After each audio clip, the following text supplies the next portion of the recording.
네, 안녕하세요. 셀트리온 주주님들 반갑습니다. 아마 상남이 영상은 처음 보시는 주주분들이 굉장히 많으실 것 같은데요. 두산 로보틱스 하면은 상남이 어, 자랑은 아니지만 그죠? 거의 모든 주주분들이 알 정도로 두산 로보틱스에서는 제가 좀 큰 활약을 하고 있는데 셀트리온은 아직 우리 주주분들에게 제대로 인사를 드리지 못한 것 같아요. 안녕하세요. 저는 유튜버 상남이라고 하고요. 셀트리온은 조만간 저도 매수할 계획을 가지고 있어서 혹시라도 우연히 이 야심한 시각에 셀트리온에 대한 영상을 보게 되신 분들이 계시다면은 이 좋은 내용, 제가 매수를 하려고 하는 그 이유, 여러분께 영상을 좀 담아드릴까 합니다. 편안하게 영상을 시청해 주시면 될 것 같고요. 셀트리온에 대한 분석 지금부터 시작해 보겠습니다. 자, 우선은 저는 개인적으로 두산 로보틱스에 굉장히 큰 관심을 가지고 있고 여전히 보유를 하고 있는데, 왜 두산 로보틱스냐? 뭐 셀트리온 얘기하는데 왜 두산 얘기하세요? 라고 할 수 있지만 잘 들어보세요. 두산 로보틱스는 협동 로봇의 대장주죠. 근데 놀라운 사실은 이 셀트리온 CMO 위탁 생산 잘하고 있거든요. 얼마 전에 뭐 키트루다 소식도 있었지만 우리가 이걸 좀 간과하는 것 같아요. CMO 시장을 우리가 놓쳐서는 안 되는 이유가, 두산 로보틱스와 같은 협동 로봇과 이런 기술력이 도입이 되면은 당연히 변동비가 아니라 고정비가 줄어들 수밖에 없는 거거든요. 협동 로봇이 들어간다면. 근데 최근 들어서 다들 아시겠지만 미국이 중국의 첨단 생물 보안법, 그죠? 다들 들어보셨을 겁니다. 본격적으로 미국이 중국의 이제 바이오 산업도 규제를 들어가고 있기 때문에 이를 대체할 수 있는 기업들과 국가들이 필요한 시점이고, 때문에 이런 상황에서 셀트리온과 삼성 바이오로직스가 큰 부각을 받을 거라 생각하는데, 이런 질문 하실 것 같아요. 좋은 건 알아요. 셀트리온 제가 정말 많이 공부했어요. 맞아요. 아마 저보다 셀트리온에 대해서 더 자세히 알고 있는 분들 많으실 건데요. 제가 이 말씀을 왜 드리냐면 너무 뻔하죠, 사실. 그죠? 중국이 미국으로부터 바이오 규제 받는다. 자, 그런데 왜 주가는 박스권일까? 그에 대한 정답은 아마 많은 분들이 놓치고 있을 것 같은데, 그 이야기를 하려고 미국의 첨생법을 말씀드린 거예요. 자, 그럼 이야기 해볼까요? 자, 영상 시청하시는 분들, 늦은 시각에 상담이 영상을 우연히 보게 되셨다면 오늘 정말 중요한 거 하나 알아가시는 거기 때문에 주변에 자랑하셔도 좋아요.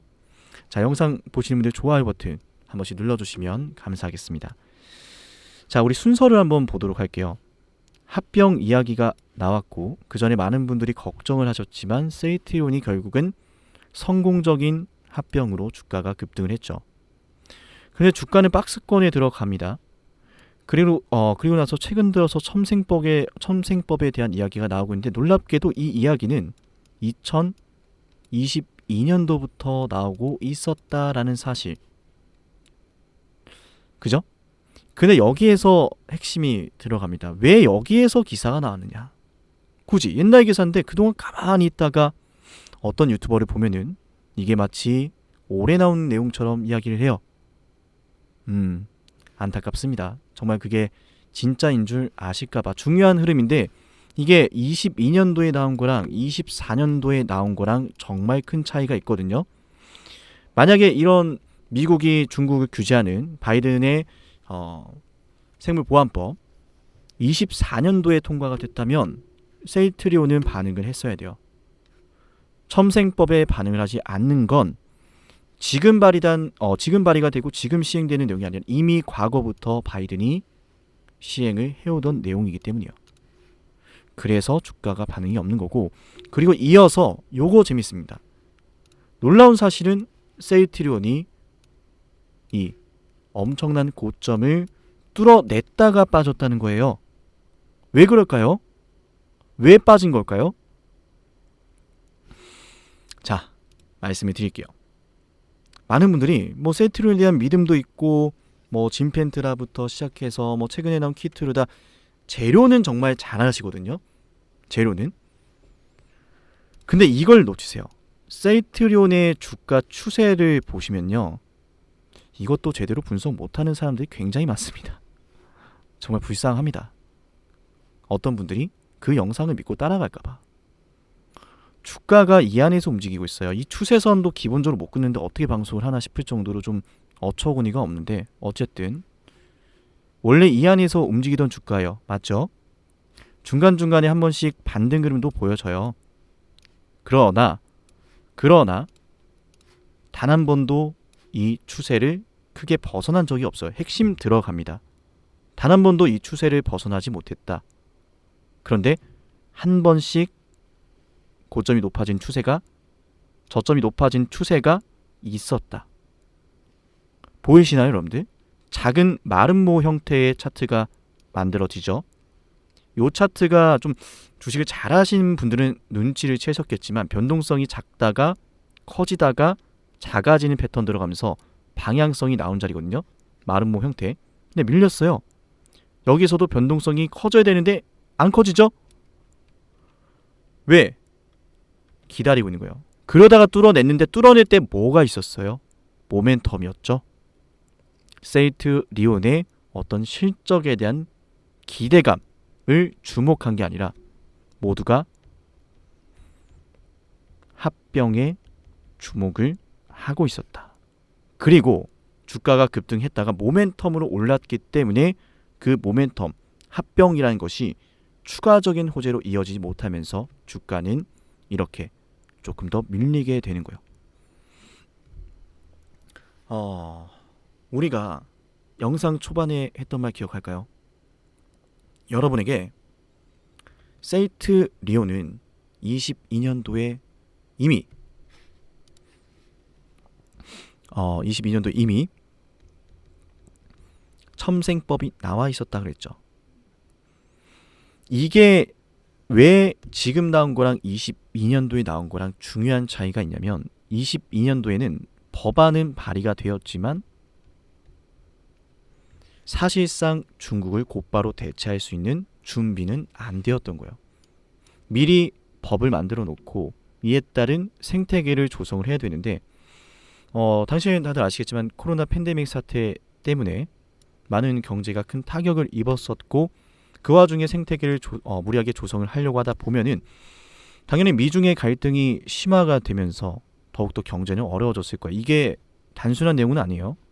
좀 복잡하게 느껴지시겠지만 첨생법은 2022년도에 발의가 돼서 바이든이 계속해서 밀고 있던 내용이고 그 와중에 팬데믹 사태로 그죠?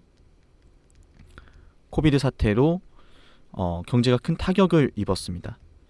다들 아시겠지만 바이든은 2차 전지와 반도체, 인공지능, 더불어 바이오까지 첨단 산업을 모두 중국에게 규제를 가하고 있는 상황이에요. 지금에 이르러서가 아니라 원래부터. 자, 근데 여기서 경제가 심각한 타격을 받고 있는데 한 번에 모든 것을 규제를 한다면 법안은 발의를 했지만 2차 전지, 반도체, 인공지능 한 번에 모든 것을 견제한다면 세계 경제가 어떻게 될까요?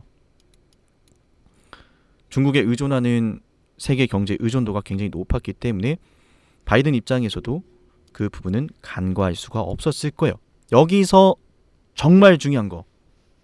자, 지금 2차 전지부터 시작해서 반도체 그리고 인공지능까지 이어서 규제가 순차적으로 이루어지고 있다는 거. 법안은 거의 비슷한 시기에 이루어지고 있거든요. 그런데 놀랍게도 인공지능 먼저 된 게 아니라 반도체가 먼저 된 게 아니라 2차 전지부터 시작해서 그 다음 반도체, 인공지능, 바이오 순으로 규제가 이루어지고 있다. 그리고 놀랍게도 이런 규제, 법안 발의 시점이 아니라 법안이 발의되고 나서 순차적으로 2차 전지, 반도체, 인공지능 순차적으로 이어지고 있다는 거. 이번엔 누구 차례다? 바이오 아니면 원전이다. 이 둘 중 하나라고 보고 있습니다. 그래서 저는 제가 중간에 말씀을 드렸지만 협동 로봇을 통해서 이 고정비에 대한 절감 그리고 세이트론이 여러 가지로 준비하고 있는 주 합병 모멘텀, 남아있는 합병 모멘텀과 서정진 회장, 뭐 진짜인지는 모르겠지만 별로 관심은 없지만 이슈가 될 거라고 생각을 하는 해외 펀드 결성, 이러한 부분들이 충분히 중국에 대응하기 위한 첫 번째는 고정비 지출 감소로 협동 로봇의 이런 팔레타이징,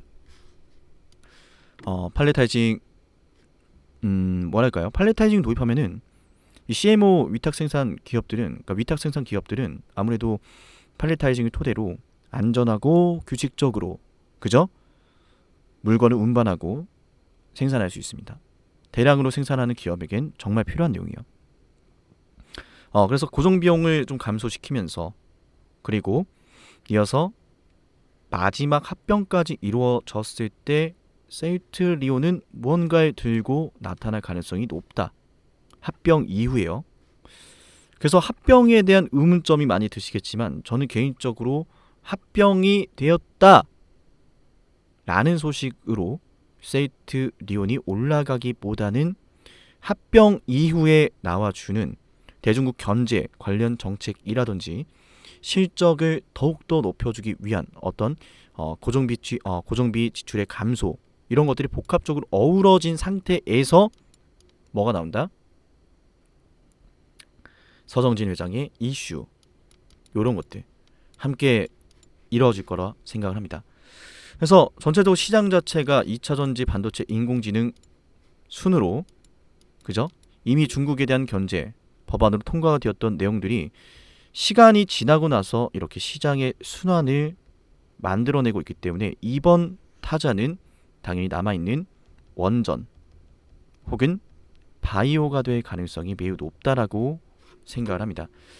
자, 그래서 저는 우리 세이트리온 주주분들에게 오늘 영상을 얼마나 많은 분들이 보실지 모르겠으나 영상을 보고 계시다면 좋아요와 구독 버튼 눌러주시면서 오늘 드렸던 말씀이 조금 복잡하게 느껴지실 수 있겠지만 앞으로는 좀 자세한 말씀들을 많이 드릴 거거든요.